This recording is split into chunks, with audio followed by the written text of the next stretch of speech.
Hello everyone. I wanted to do a quick video for beginners Infinity Game starter guide for Warhammer 40k players, which is me included. I've been playing Warhammer Fantasy since 1999 and 40k since 2002 with Eye of Terror. And yeah, when you play a game so long, this is more than half my life. Your hobby becomes almost like a religion to you, and you're used to the mechanics, the lore, and painting the miniatures and the type of the miniatures. And sometimes starting something new might be very daunting for you, and it was hard for me as well, especially with every single one of my friends still playing 40k around me. We have at least like 3 armies each. We've invested so much money and time and effort and sweat and tears into the hobby. Starting something new sometimes feels like almost betrayal, or people ask me like, why do you do this? But very shortly, my reasons were manifold, but basically I don't think I'm in the same mindset as Games Workshop for a very long time now, at least 5-6 years. The game intellectually doesn't satisfy me anymore, because it's like an arms race where the newest codex and the newest units just are in so much of a high advantage. I don't think they will instantly win you games or anything, but it's just been unfavorable to me, where I don't feel like doing armies anymore, and I feel like selling them actually. So I sold some of them. I still have 3 though. And not to say that I won't ever play Warhammer or play with my friends again, but I'm at a point in my life where I just needed something new, and Infinity seems to be it for now. So my history with Infinity started back in actually 2011, where I picked up a starter box, which was I think Ice Storm, and played a few games at Dark Sphere in London against people I didn't know, and I don't think they were nice to me, and the experience was awful. I thought the rules were bloated, I thought it was very confusing, I thought the system was very different. Frankly, I didn't care much about the lore, because it just looked like a very generic science fiction setting, and losing games where you don't understand the game and the opponent doesn't help you very much can be a very awful experience. And basically I sold half of that box and put the rest of the miniatures I liked in my pile of shame and just carried on, and didn't look back for a decade. Fast forward August or September last year, a buddy of mine from back home told me that, hey, there's this program called Tabletop Simulator on Steam, and we play Infinity on there. Do you want me to show you? And he's normally a very good gamer in every single game that he plays, and he took a sweet time and showed me the ropes. He didn't go easy, I didn't ask for that, so I lost about 10 games back to back against him, but it was very enjoyable. The game is really balanced, I would say like 7 out of 10. So almost like every unit almost makes an impact in the game. So there's not much point blaming a list. When you lose a game, it's always your choices or the dice. It's a dice game, and sometimes it rolls really weird. But every single game that I played within that September to now has been very much enjoyable. I think I have about like 30 games under my belt now, and I can clearly say this game is now my favorite. And yes, and I basically wanted to make a video explaining why and how you might dip your toes and see if you like this as much as I do. So this video will go through several topics. I will show you how the game looks on the table, with a basic intro on like super simple mechanics. I won't go into the details because it's a very detailed game. It's easy to learn, but it's very hard to master, and I won't go into it in this video. I will tell you what sort of budget you will need and what miniatures you will need, and I will plan with you your first buy list, which I will go through my journey, and I'm hoping it will be an example to you. I will go through how I converted my miniatures. If you know me from Instagram, I really like converting. I'm okay at it. I'm not as good as people like Rico-M82 and other guys who are like fantastic with green stuff, but I try my best. And I will show you how the army builder works, so you can do your own lists and make your own buy lists. Because what I like doing before buying miniatures or army is making a list that I will build towards. And it might change in time, or I might buy more.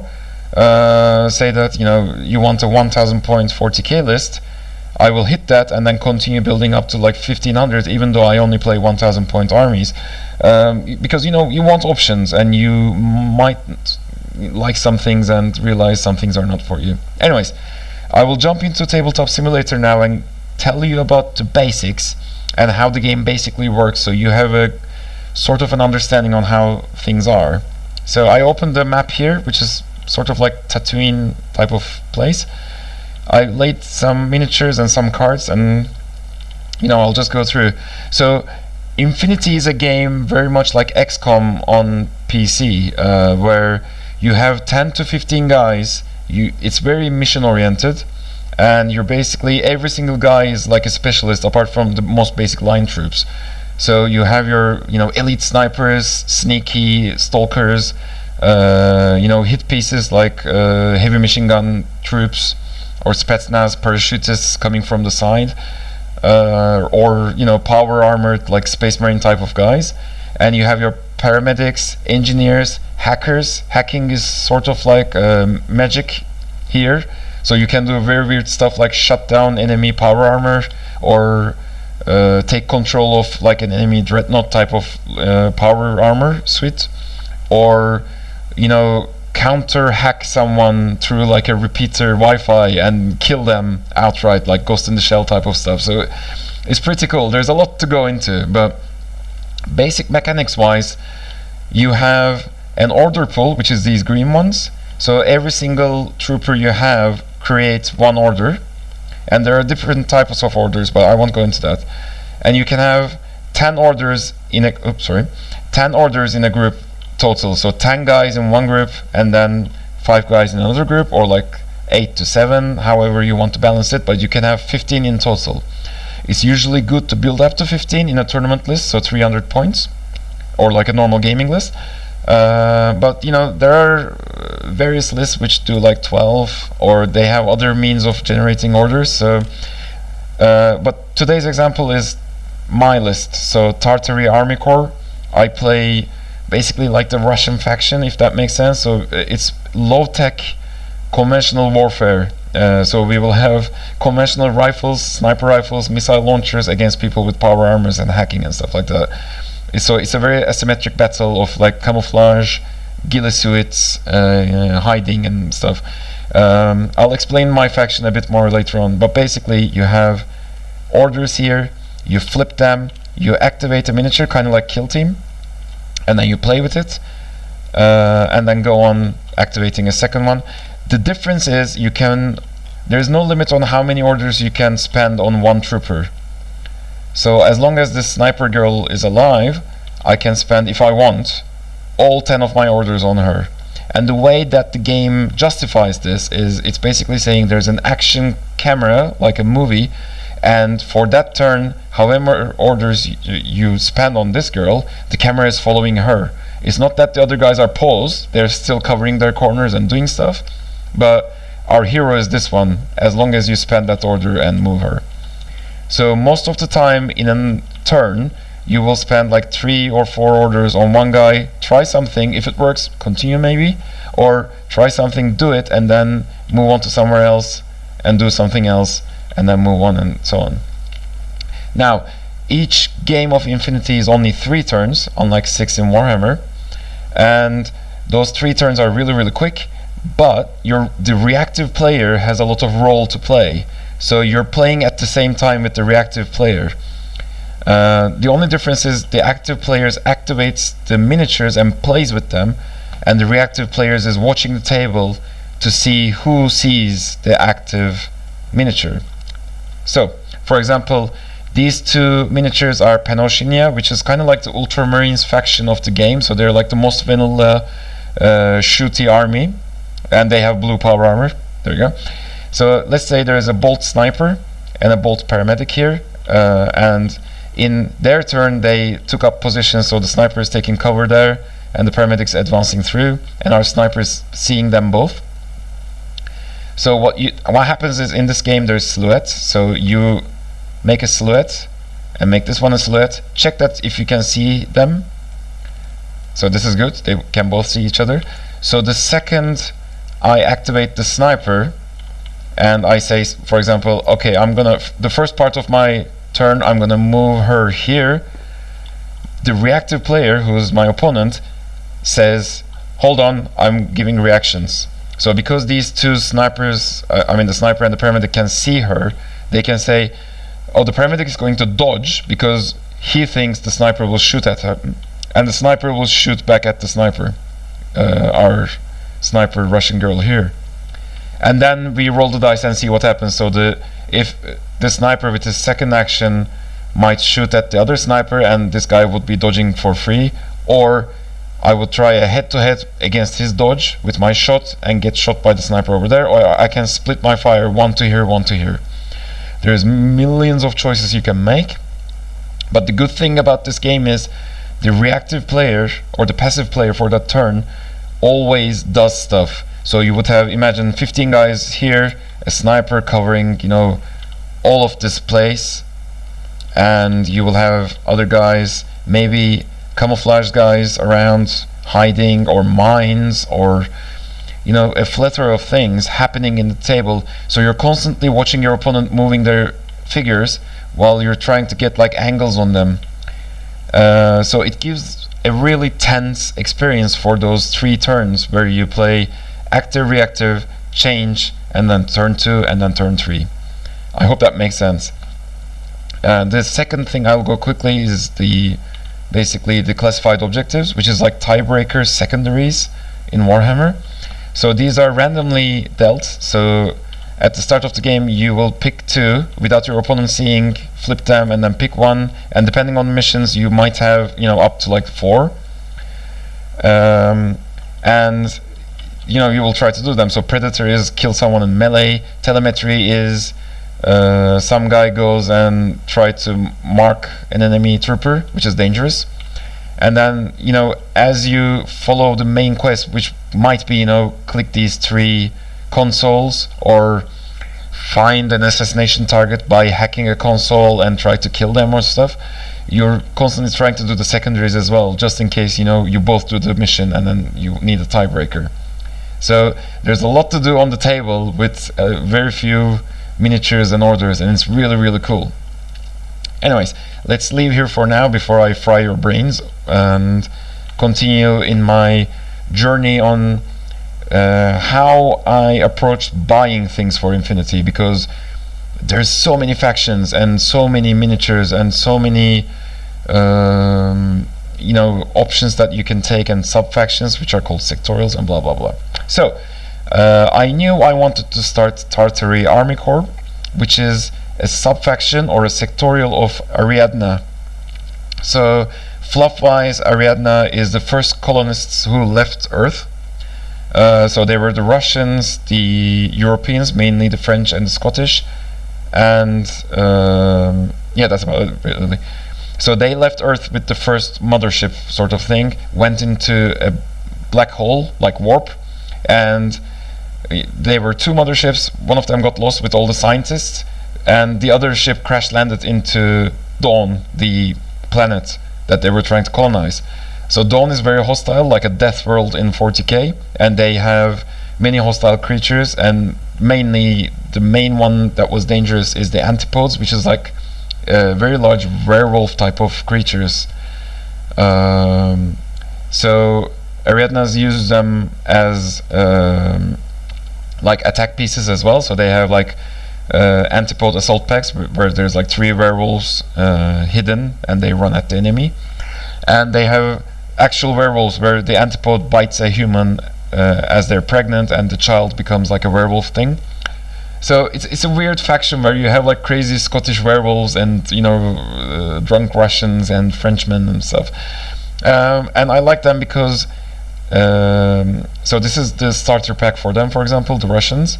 The miniatures are very conventional army style, but they have this like slightly futuristic thing.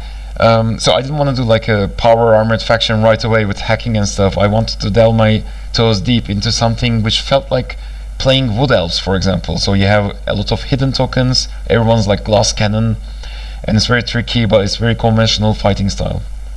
Anyways, so this box that you're seeing here is called an action pack. So every army almost has an action pack, and it gives you roughly 150 points or 200 points in a box. So normal games of Infinity are 300 points, but you usually start with 150 and build up from there. Not to fry your brain because the game is slightly complex. And this gives you a very good mixture of profiles, and when I say like unit options, but their weapon options are not optimal. So some of the choices here are questionable. After 10, 20, 30 games I had with the Russians, I don't like some of them, but I love the miniatures. Every single one of them, apart from this big robot which I sold, is I love.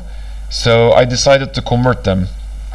So how do you approach converting to metal miniatures like Infinity? It's not as easy as plastic, but it's doable. It's kind of like going back to 1999 and getting Games Workshop stuff and cutting them. Although Infinity is slowly delving into plastic, which I'll go later on, but anyways.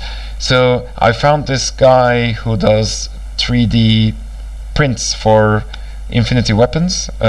He's called Monstrous Makings here, and he's on Instagram as well. And each weapon is like £0.5 to £1. So for a box like that and some extras, you spend 10 quid and that's done. You have all the weapons options you might need. They come as red printed plastic or resin prints. They're the same size and quality as what you get in the metals, and I found it not too difficult to cut away things and replace them. And with a little bit of green stuff work, you can actually change the poses as well, and it's quite fun to see what you can do. I'm not super good with green stuff, as good as some people like Requiem82 on Instagram, but I try and I'm okay. So I think for gameplay purposes I've done my job. But yeah, so you can see all the weapon options for Ariadne, for example, here. So rifle, grenade launcher, missile launcher, everything is here. You go back to sci-fi, he's got every single faction here. Yuqing, which is like the Chinese Asian side. Toha, which is aliens, one of them. Mercenaries, nomads, Hak Islam, Combine Army, blah blah blah. Everyone has options. You go in there, you got all the options, and you can order whatever. So yeah, going back to here, I'll talk about quickly my journey. So I play tested with this army a lot before buying the box. What I realized is, for example, I'll go quickly. This girl is a tank hunter, so they obviously hunt heavy targets. She's got a rifle here, which is very suboptimal for her. So the weapons she can have are like missile launchers, portable autocannons, And for example, there is no official missile launcher, but there's a really sweet portable autocannon miniature, but it's 10 quid. Now, I have a baby, we're saving up for a mortgage, my money is very limited, and I want to continue doing the hobby, so I cut corners wherever I can. So I wanted this girl to be a missile launcher. I saw that Monsters Makers did a missile launcher for Ariadne. Spot on, okay, so I decided she will be a missile launcher. So if I go to my Instagram and show you what I've done with her, voila. So I bent the arm slightly down, added the missile launcher, it's done,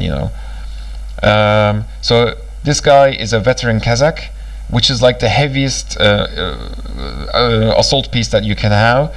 So he's got good armor, almost like 2 wounds, but not quite. But in the box, again, he's given a T2 rifle, which is a good rifle, but it's very suboptimal for him. So we want him with an HMG, which is a heavy machine gun.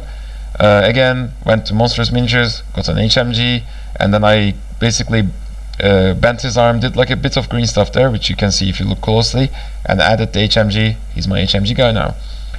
The bottom left guy is a Sherlock, which is I think shooter in Russian. So he's like the cheapest skirmisher we have, but he's very useful. But again, the gun he comes with is a marksman rifle. We don't want a marksman rifle because his ballistic skill is crap, and it's really expensive for him. So we want him with a boarding shotgun, which gives him many options in the armor list, which I'll show you later on. So I took the scout here's shotgun and gave it to him. So I don't have a picture of, oh yeah, here he is with the shotgun. Actually, I'll keep this open because it's easier. So these three guys in the front with light armor, they're like the most basic troops we have.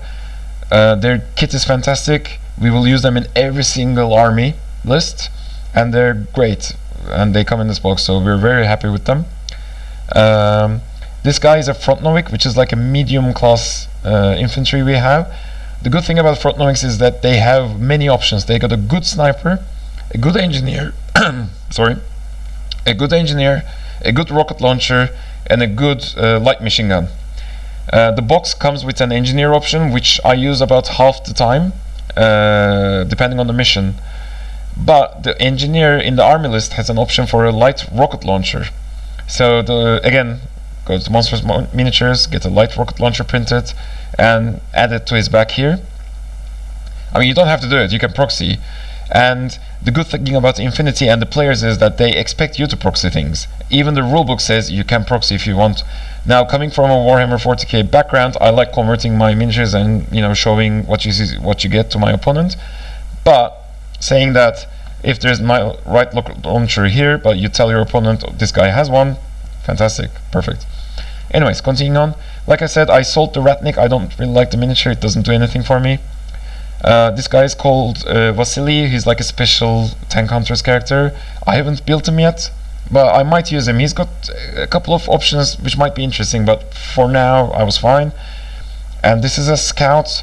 For some reason it comes with a shotgun in the box.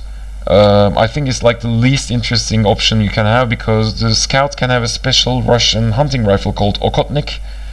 I might not be pronouncing it right, but it's a sniper rifle with a very interesting range band, so the options are really good when you want to shoot with them.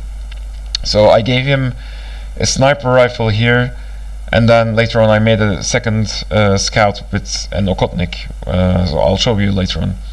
So yeah, this is my adventure with this box. So everything is almost converted apart from like the line troops, and then I bought some other stuff and just continued building on to this. But as you can see, it's not very difficult to convert stuff and do whatever you want. You just need to know what you will like, and then go here and or maybe print yourself, because I know as Patreons you get the printable STLs from him, and then just build it. So yeah, that's my journey now. Saying that, after finishing here, I continued on and on and on, and I pretty much cover all the options for the Russians now for Infinity, just because I love the game and I know I'm heavily invested. I'll be going to tournaments and I want the options.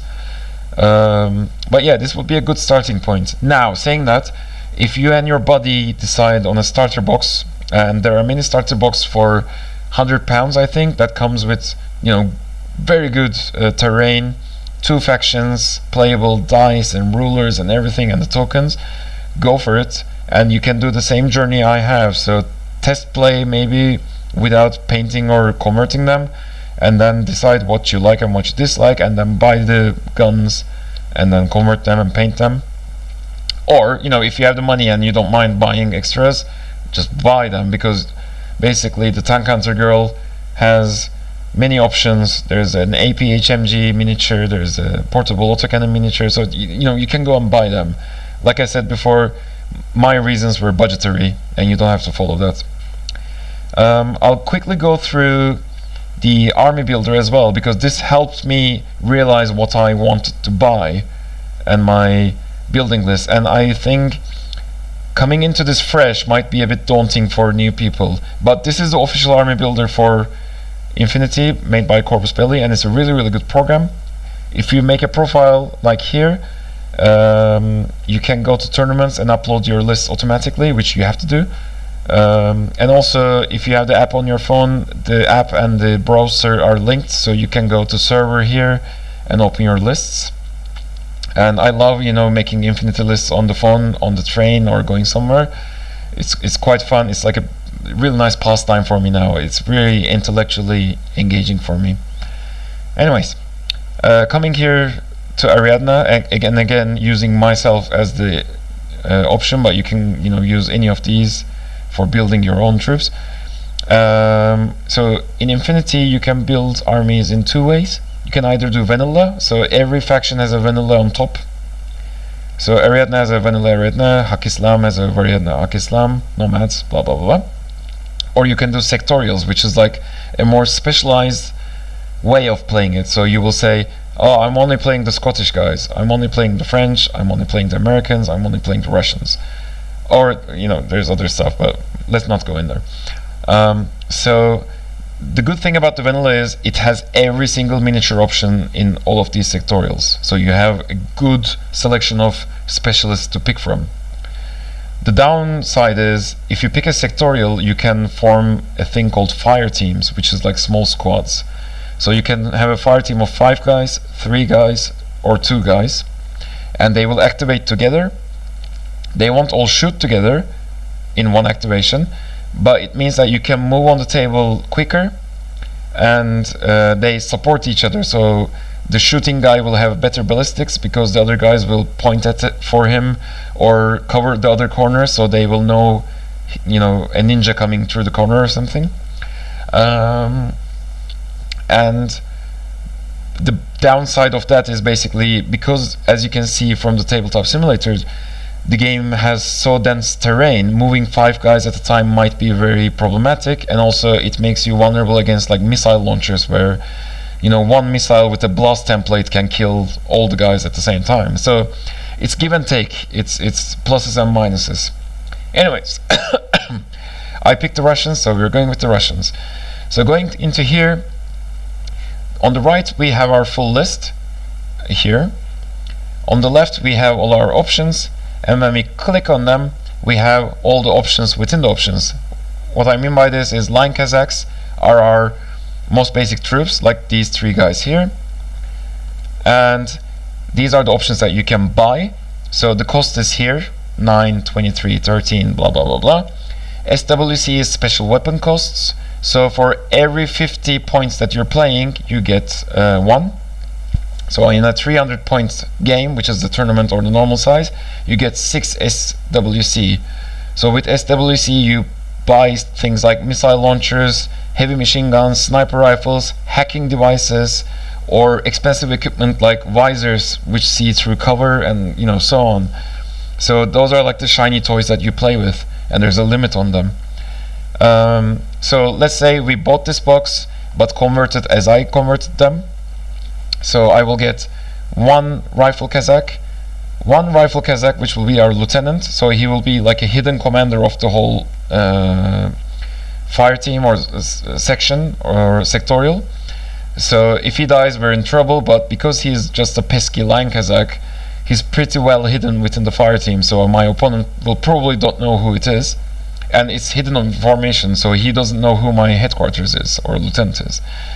And I will get a paramedic. So on my miniatures, on the back of this guy I made like a little red cross. There's a paramedic miniature, but you don't have to buy it, you can just do what I did. So we have 3 guys there.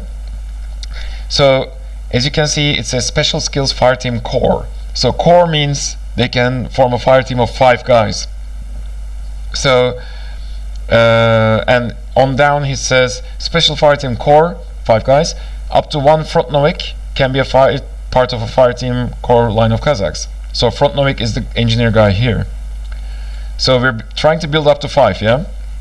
So we go to Front-Noviks, we get the engineer guy with the light rocket launcher, which we pay 0.5, so half a special weapon cost for it. And it's here, so I'll move him up because he's like a more expensive troop. So I'm already at 0.5 at 58 points. So we're building up to 300 normally, but let's see where we get. So these are 4 guys, we need a 5th guy. So going back to here, if you look at this veteran Kazakh and go back to here, the veteran Kazakh has a special rule, says special fire team wildcard. So wildcard means that, and wildcard troopers are in almost every single sectorial. they can join any fire team. So they're like this Joker card that you can play and add up to the fire team. So I will add the AP HMG because I converted it. So we pay 1.5, so he's a very good piece. And then put him to the top. So this is my 5-man squad basically. So the veteran Kazakh will shoot everything and kill everything, hopefully.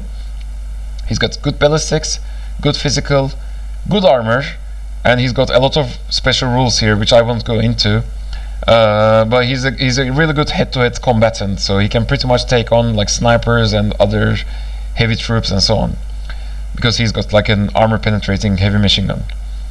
The front-loading engineer will be our button pusher, so he will go and do objectives like click computers, fix things, deactivate mines.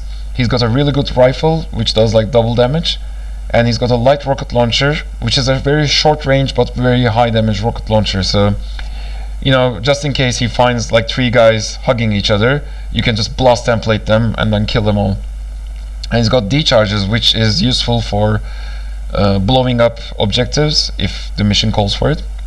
And we got a paramedic, so just in case, you know, one of them goes down and doesn't die, you can heal them and hopefully they will get a backup. So this is like a really cool core that I use almost half my games. The other half, the front Novik becomes a sniper, which I have the model for, but you know, we're going with this box. So we will add the cheap skirmisher that we've done. So going down to Sherlock's, and we have options now with the boarding shotgun, which we converted here basically. So with the boarding shotgun you can either have a mine layer or a forward observer. Now a mine layer, again, these options exist in other armies, so I want to go through them because it might be very confusing to look at this as a beginner and just say all of them look similar, what the fuck is this? So the mine layer starts the game with a mine laid down, and mines, you don't know what it is. It's like a token on the ground, so the opponent has to discover or go into the range of it to understand what it is. And it's hidden information, so it's very dangerous of them to do, so you will waste him resources to discover the mine and deactivate or blow it up. So he's very good. And the Sherlock himself is a camouflage token, so he starts the game as a camouflage token, and his mine starts the game as a camouflage token, and he has decoy 1.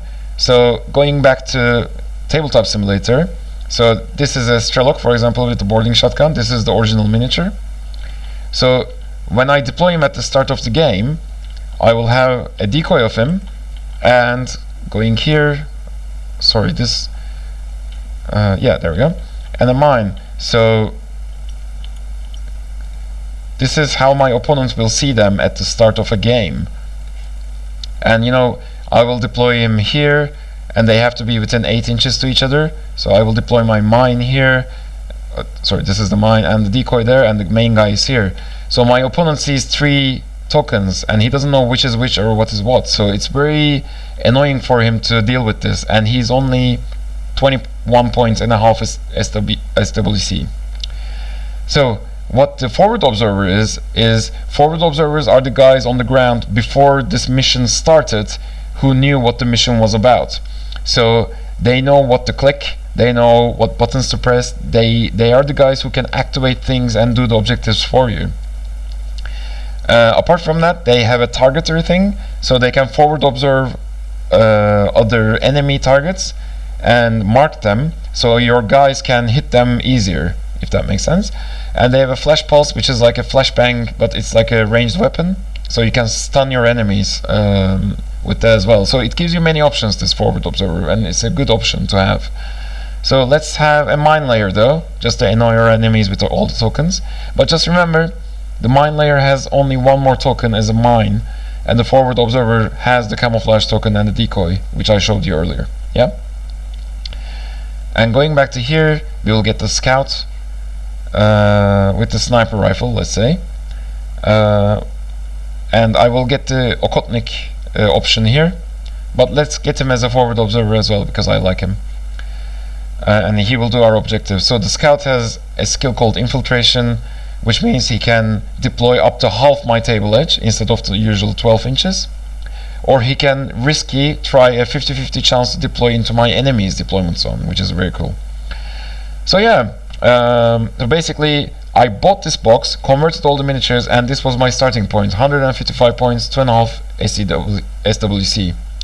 And from there, with my knowledge of Tabletop Simulator games, I knew what I wanted, and I started buying miniatures and converting them as well.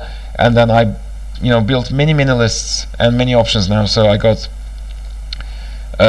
different lists here with 10 guys in one group and then 5 guys in the other group with like different options.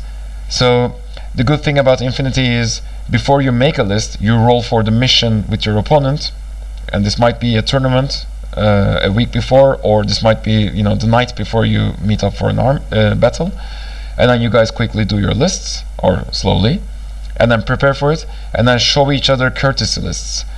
And what I mean by courtesy list is I make this list, but this list has a lot of for example, hidden troops with camouflage, or parachutist guys who are not on the table when the game starts and they can come from edges. So when you click this smiley button here, this is the army list that I give to my opponent, which has only like 5 or 6 options that he can see. These are the open information ones. All the other things are hidden, so he won't know what is what, basically. Not every army plays like this. This is a very extreme version of it, but I think Shaswasti, which is like the alien sneaky faction, and most of Ariadna are very camo based hidden troops. So yeah, that's how the army builder works, basically. And the good thing about the army builder is, yes, there is a lot of rules in Infinity, but you can always go here. So let's say Kazakh Spetsnaz, I don't know what Martial Arts 2 or BS Attack Shock does. I can go over this, click it, and it opens the Infinity Wiki with the rules written here, and it looks like a lot of stuff, but it's really not. So you can do this from the phone as well. You can go click marksmanship, what marksmanship is now. And after playing 5 or 6 times with this Kazakh Spetsnaz, I know by memory what does what, basically. So yeah, that's the army builder. And one last thing I'll show you is the ITS PDF. So both this and the army builder are always updated regularly by Corvus Belli. So it's not like Warhammer where you buy the codex and you're stuck with it for 2 years with all the type mistakes and erratas that come later on. And Infinity is an open source thing, so when I say open source, I mean the rulebook is on the internet by Corvus Belli for free, so you can read it and you can play it. Yes, there is a physical version that you can buy, and it's got like artworks and lore and stuff, but you don't have to buy it to play it. And again, it's the same with ITS rulebook, so this mission system, so you have access to all these missions for free. So it's got all the special rules for this season, and then all the missions here. So you click Biotech War, for example, which is one of the complex ones. It gives you 300-point game, the victory conditions, and then how you deploy in like 300-point to 400-point game. If you have civilians, what does the civilian rules do? Blah blah blah blah. So this is a really nice way of playing the game.